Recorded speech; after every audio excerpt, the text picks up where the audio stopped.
আমার কাছে একটাই বিষয় হচ্ছে পার্টির গাইডলাইন, পার্টির রাজ্য সভাপতি যা বলছেন এটা হচ্ছে পার্টির গাইডলাইন। মুখ্যমন্ত্রী তথা পুলিশ মন্ত্রী মাননীয় শুভেন্দু অধিকারী মহোদয় যা বলছেন সেটা হচ্ছে সরকারের গাইডলাইন।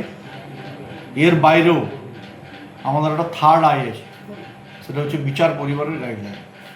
এই তিন গাইডলাইন ফলো না করে যারা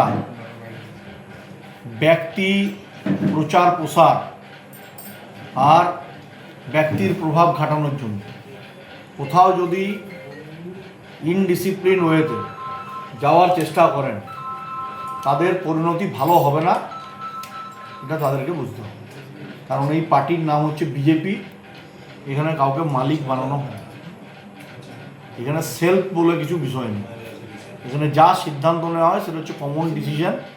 এই কমন ডিসিশন যে মানতে পারবে তিনি এই সোজা পথে ট্র্যাকে চলতে পারবেন, বাকি হচ্ছে তিনি যদি না মানতে পারেন তিনি সেই ট্র্যাক থেকে বিচ্যুত হবেন। দলীয় থেকেও কোনো কি পদক্ষেপ নেওয়া হবে? অবশ্যই করে এটা দলের বিষয়, আমি দলের বিষয়টা আমি বলতে পারবো না। এটা দলের সাংগঠনিক দলের জেলা সভাপতি আছেন, তারা এই বিষয়টা বলবেন, পার্টির বিষয়টা।